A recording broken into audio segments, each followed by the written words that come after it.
Hey, what's going on? Why are you ignoring her when she's in this state?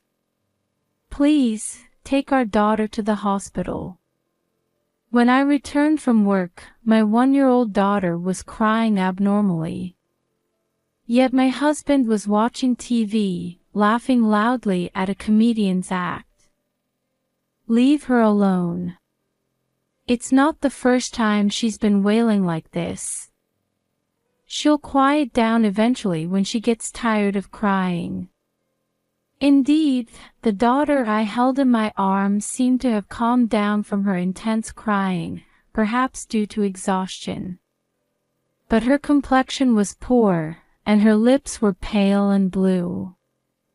I hurriedly called for an ambulance. At the hospital where we were transported, after the doctor's examination, I was told an unbelievable fact. My husband had broken his promise to me and had been secretly continuing something without telling me. When I confronted my husband, who arrived late at the hospital, he turned bright red and lashed out. Do you all enjoy ganging up on me and making me the bad guy? I was just watching her like you told me to.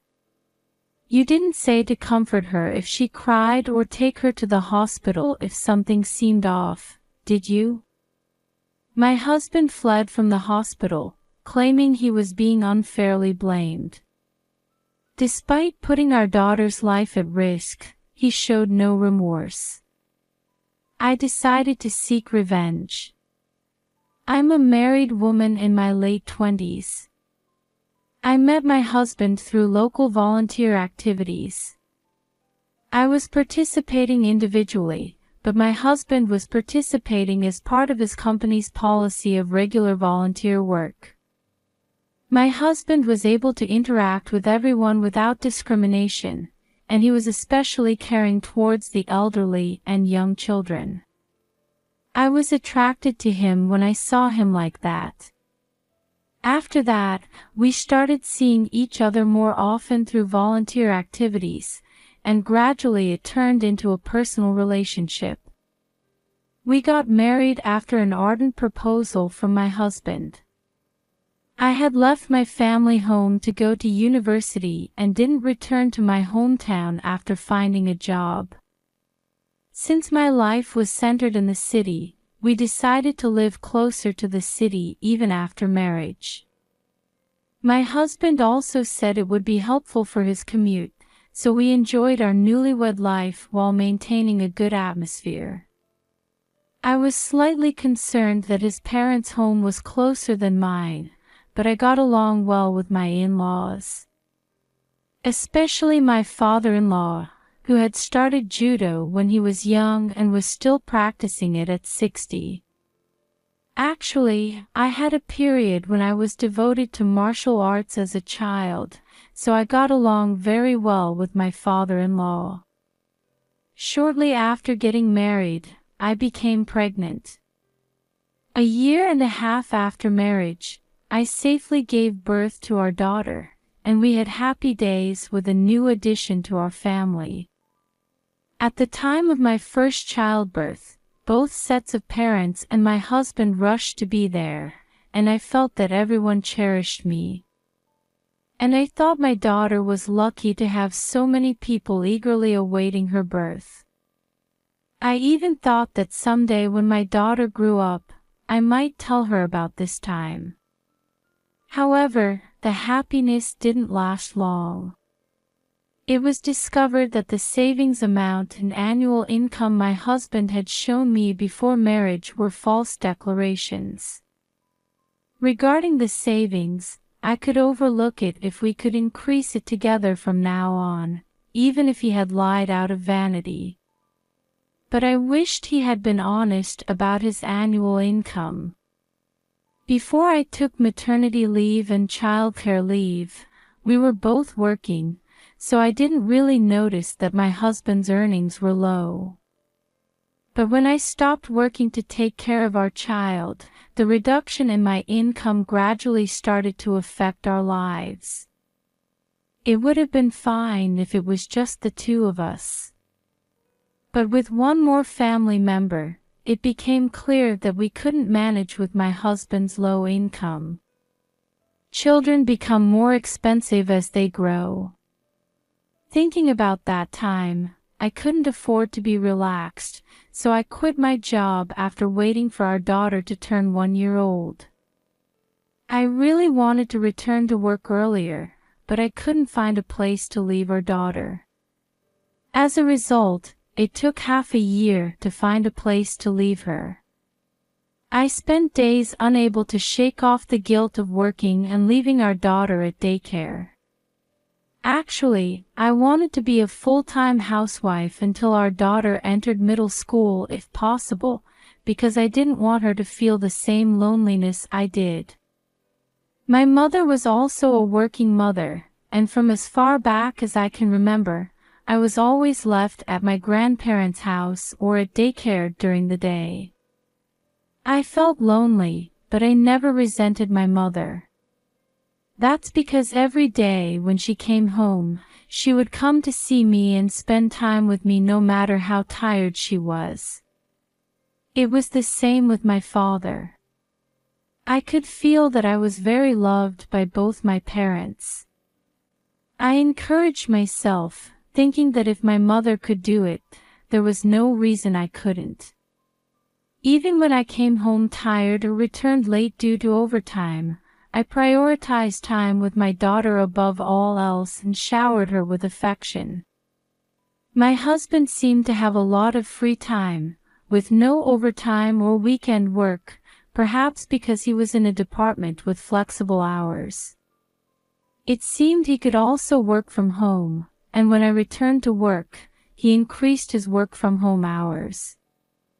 I found myself increasingly relying on my husband for picking up and dropping off our daughter at daycare, but he didn't seem to mind and actively participated in childcare.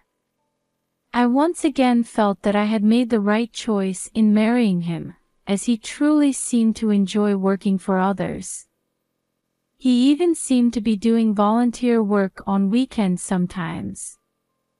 I felt a growing desire to resume local volunteer activities myself once our daughter was a bit older. Then one day, when I returned from work and was changing our daughter's clothes, it happened. I noticed a bump on our daughter's head. It wasn't there when I dressed her this morning, so something must have happened while I was away. When I asked my husband about it, he said our daughter had hit her head on the corner of the table leg. From the size of the bump, she must have cried a lot from the pain. Moreover, you can't always tell with head injuries just by looking, so I naturally thought he would have taken her to the hospital. Going to the hospital just for bumping her head a little. That's an overreaction, my husband said with a laugh. I lost my temper in an instant and argued with my husband. Even adults are sometimes told they need a detailed examination if they hit their head, so why was my amateur husband making his own judgment? Then my husband got angry in return, saying why should he be complained at when he was taking care of her while working from home? If you're going to say that, then don't do overtime and come home for your daughter. In fact, as a mother, shouldn't you prioritize something over earning money? I wanted to say, who are you to talk, but I held back. I knew if I said that, the argument would only escalate. In the first place, there wouldn't be a problem if my husband earned more. If it's a company without overtime, he could take a part-time job in the evening, or he could switch to a better-paying company. Childcare has only just begun. We have a long way to go, but is this attitude okay? I started to feel increasingly uneasy about my husband's overly carefree way of thinking. And after this incident, I began to avoid leaving our daughter in my husband's care and tried to take care of her myself as much as possible. My company was understanding towards married women. They even tacitly allowed me to leave work temporarily sometimes. But I couldn't keep saying, "I can't do overtime," too many times. I made an effort to perfectly balance childcare and work while coordinating with the daycare where we left our daughter. After about 2 months of this lifestyle, there was a work-related funeral that I absolutely couldn't miss. An important person from a client company we were indebted to had passed away, and I had to pay my respects. It was sudden, so I couldn't arrange for holiday childcare, and I had no choice but to leave our daughter with my husband. After the previous incident when our daughter bumped her head, we had gone to the hospital together the next day and received an explanation of our daughter's symptoms. In the end, it wasn't as serious as I had worried, but the doctor who examined her gave us quite a stern warning. This time it didn't lead to anything serious, but that won't always be the case. Don't take your eyes off your daughter. Perhaps because of this, my husband seemed to have reflected quite a bit. When I asked if it was okay to leave our daughter with him this time, he said he wouldn't make the same mistake twice, so it would be fine. I trusted these words from my husband and left our daughter in his care. However, unable to shake off my worry, I contacted my husband when I arrived at the nearest station and checked again before entering the funeral venue. I couldn't help but say something, even though I thought he might get angry if I was too persistent. But this time, my husband didn't respond negatively to my persistent contact. He gently replied, "You worry too much."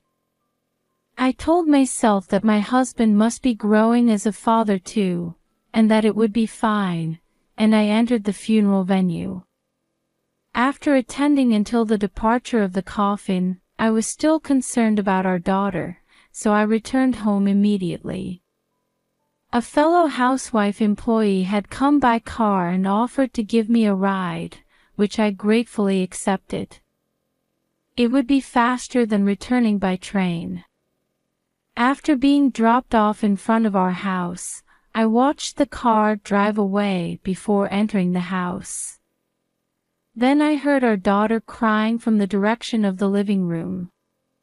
I hurried to the living room to find our daughter lying on her back, crying loudly.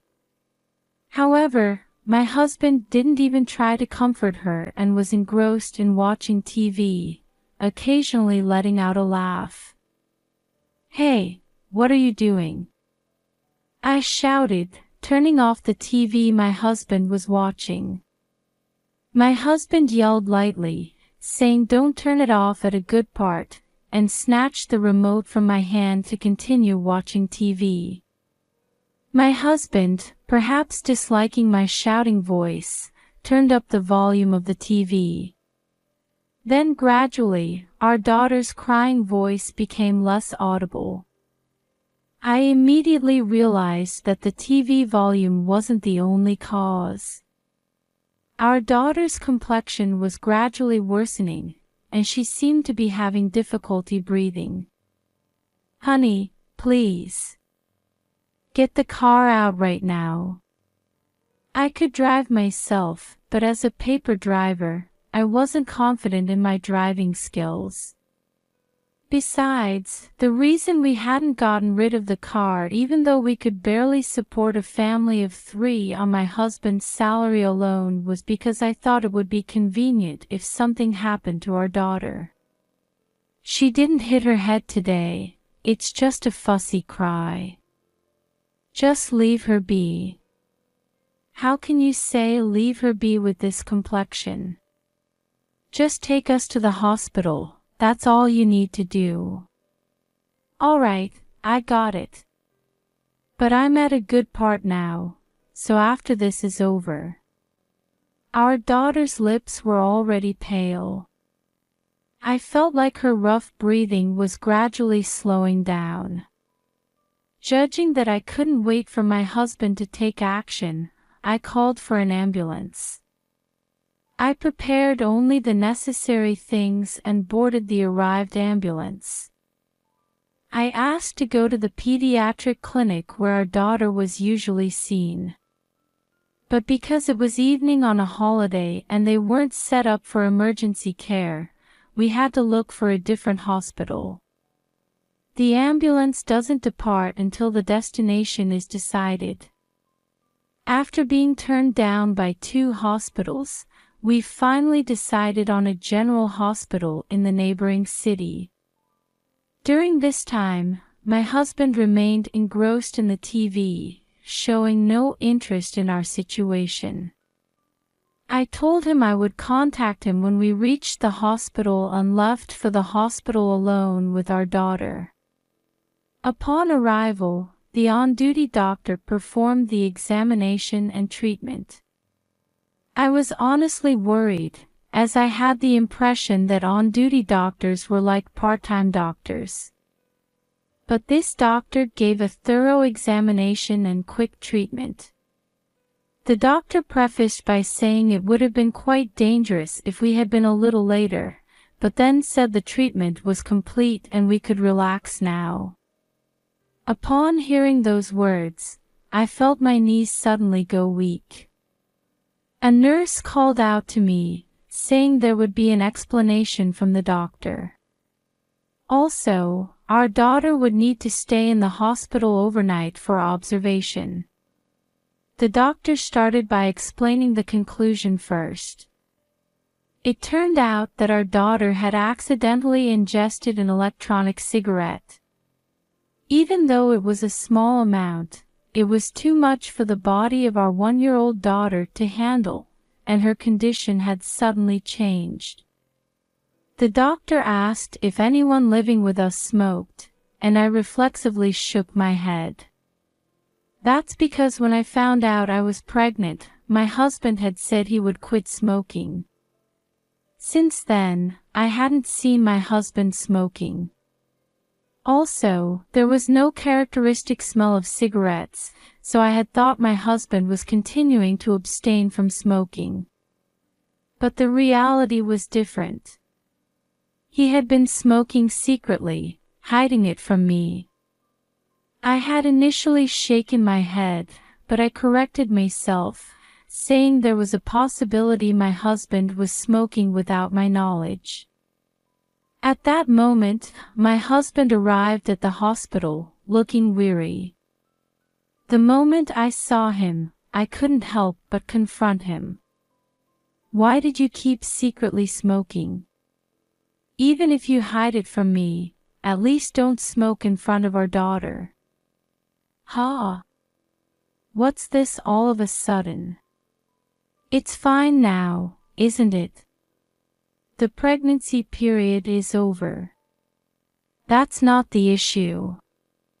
My husband further spoke as if it was someone else's problem, saying things like, "She's fine now, so it's okay, right?"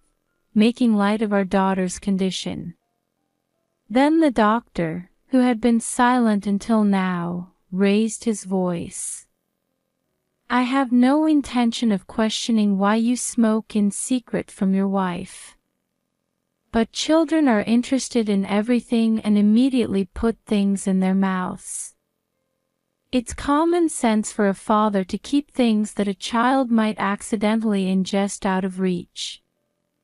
Furthermore, my husband was strongly reprimanded, being asked if he couldn't even imagine what would happen if a 1-year-old child ingested something that's said to be harmful even for adults. Why do I have to be blamed this much? This is ridiculous. My husband, perhaps embarrassed at being scolded by the doctor or feeling his pride hurt, turned bright red and became sulky. Then he ran away from the hospital. Honestly, it's not a problem if my husband isn't here. Also, I felt that our daughter might be able to sleep more peacefully without my husband, who didn't help her when she was suffering. I felt that the most important thing for me to prioritize now was not chasing after my runaway husband, but being by the side of our daughter who had endured pain in her small body. The next day, when we were examined by the pediatric doctor, it was decided that we should stay in the hospital a bit longer for observation. According to the diagnosis of the on-duty doctor, we could have been discharged, and that diagnosis wasn't wrong, but considering that I worked during the day, it would be better to stay in the hospital under complete nursing care. I returned home once to prepare for our daughter's hospitalization and contacted work to say I couldn't come in. When I got home, there was no sign that my husband had returned since then. If he had just come back home in a huff, there might have been room for reconciliation. But he didn't even feel that what he did to our daughter was wrong, and when pointed out, he got sulky and ran away from home. Is this how an adult behaves? I'm amazed that his behavior is like that of a middle school student. Right now, our daughter's complete recovery comes first, but after that, I started to strongly feel that I should divorce my husband. But even after 3 days, my husband didn't return. I searched for likely places, but I completely lost track of my husband's whereabouts. On the 5th day, feeling that I couldn't leave things as they were, I contacted my in-laws. Of course, I revealed everything about how things had come to this point. After receiving my call, my in-laws managed to find out that my husband was at least going to work, and they waited for him at his workplace. Actually, on the day my husband didn't come home, I had called his company once. But at that time, they said he hadn't come to work. I don't know if my husband had told them to say that if I called or if he really hadn't gone to work, but I was at least relieved that he was safe. Although he was a failure as an adult, as a husband, and as a father, I would have a bad conscience if he had died on the streets. Even if my husband's actions were problematic, I didn't feel good about parting on bad terms, and I thought it was cowardly to disappear without even apologizing for what he did to our daughter. Apparently, when my husband noticed my in-laws waiting for him, he tried to run away at full speed. But he couldn't escape from my mother-in-law, who apparently had a history as a track and field athlete in her student days. Furthermore, he was caught and held down by my father-in-law, who caught up with him. My husband desperately resisted, but being completely opposite to his athletic parents and fully on the cultural side, he was no match for my father-in-law. My husband's suit was in tatters when he was caught and brought back by my in-laws. In addition, since I had already reported everything about his treatment of our daughter, he was thoroughly scolded about that as well. My husband was already in a state of lost fighting spirit and was completely exhausted. Apparently, after running away from the hospital that day, my husband had gone straight to a hotel without returning home even once. He seemed to have bought changes of clothes and such there.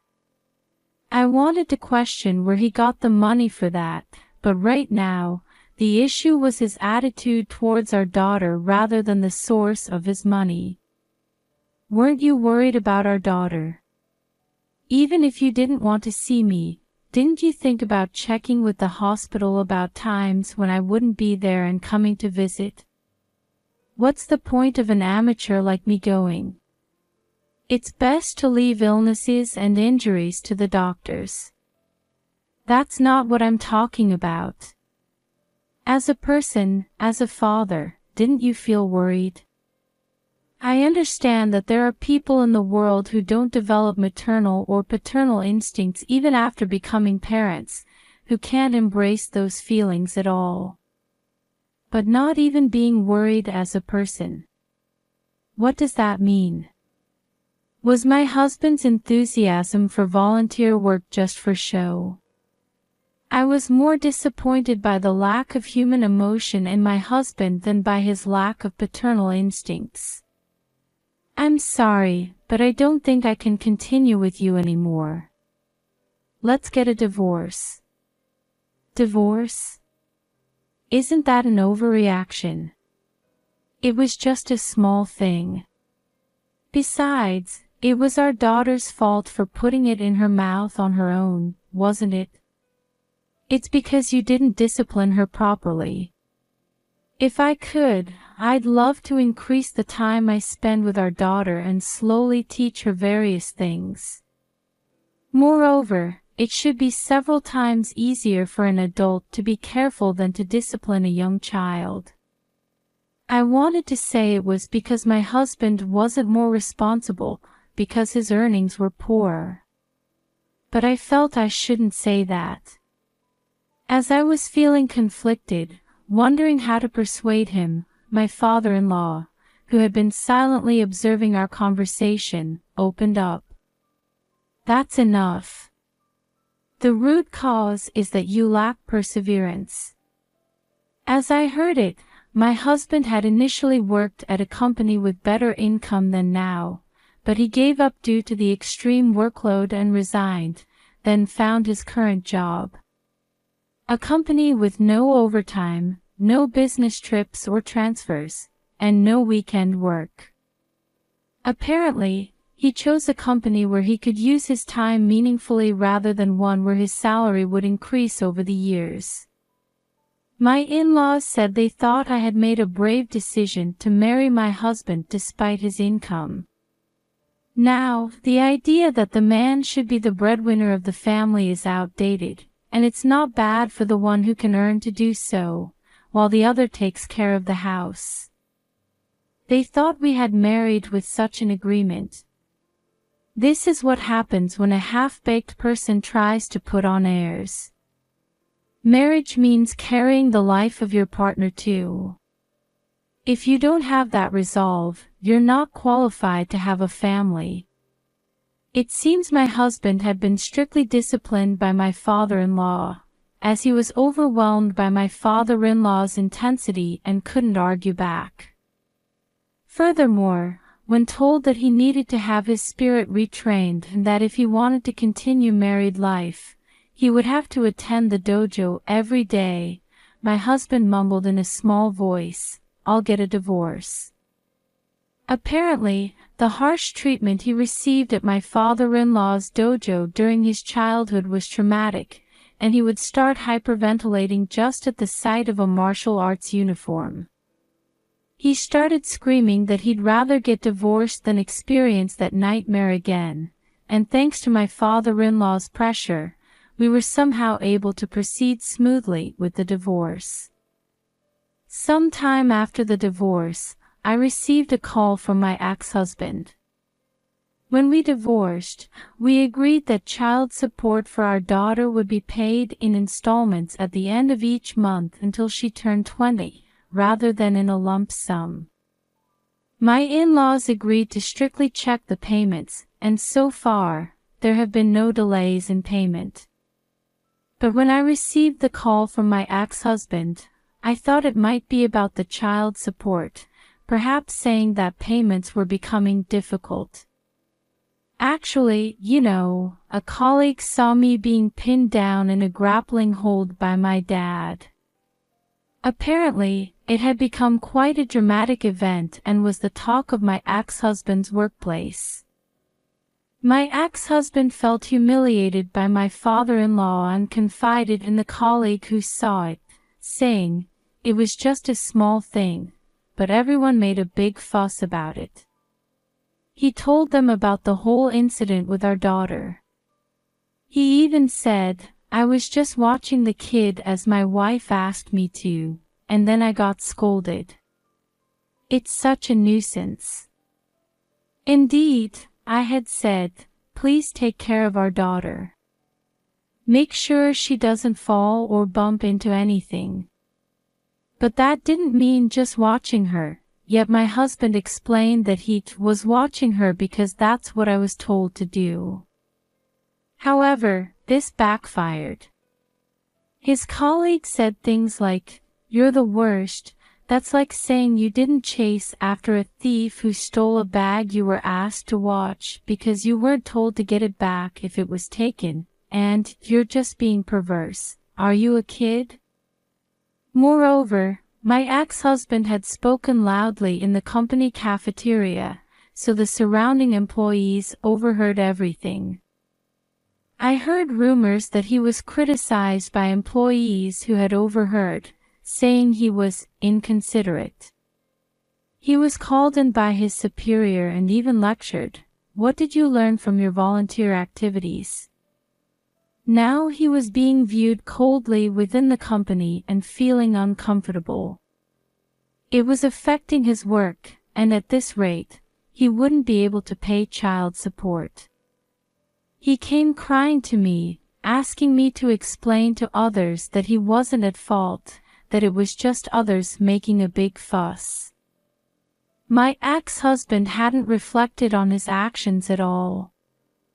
He had only agreed to the divorce and was paying child support because he didn't want to be scolded by my father-in-law. There's a possibility that when he married me, he only saw me as a good target to live an easy life. Our married life was essentially supported mostly, if not entirely, by me. You've never apologized to me or our daughter, have you? Of course, I don't remember being thanked either. Why should I listen to your request? I agreed to the divorce and child support, didn't I? What more do you want from me? Come on, please. Isn't it your turn to listen to my request now? I've been scolded plenty by my dad because of you. Listening to my ex-husband's completely unreasonable arguments was giving me a headache. I told him never to call me again about anything other than child support and hung up the phone.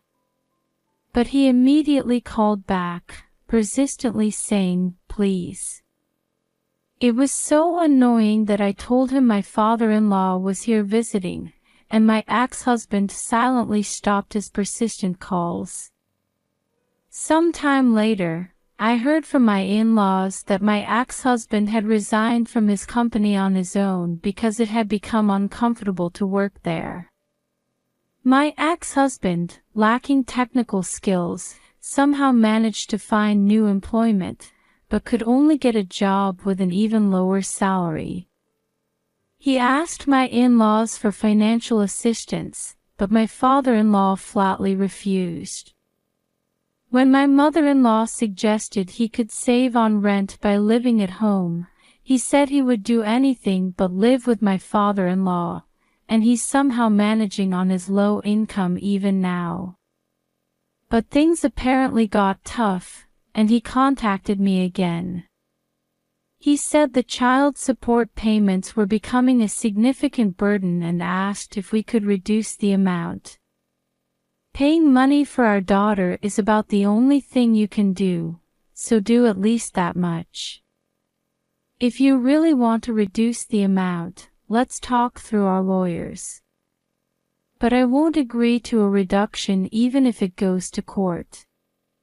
I further told him that if he falls behind, I'll take him to court to collect the payments. He said paying child support would be better than paying lawyer fees, so for now, the agreed amount is being transferred on the promised date. I've returned to my parents' home and am balancing childcare and work with their help. My father said he could still work and got re-employed, working 3 days a week at the company where he worked until retirement. My mother retired before reaching retirement age for the sake of our daughter. I felt sorry for my mother who loved her job, but she said she wanted to do for our daughter what she couldn't do for me. She told me not to worry as it was just her self-satisfaction, and she's always by our daughter's side so she doesn't feel lonely. When I come home, someone is always waiting for my return. Seeing the lights of home gives me a sense of security. The family life I longed for is now right in front of me. Being able to return to my parents' home where I can entrust our daughter with peace of mind has allowed me to throw myself into work more than ever before. Although my commute time increased after moving back to my parents' home, after a while, I was assigned to a branch office near my parents' home. I still keep in touch with my in-laws. We have remote conversations and share videos of our daughter, watching over her growth together. We have only one common wish. May our daughter grow up healthy and strong.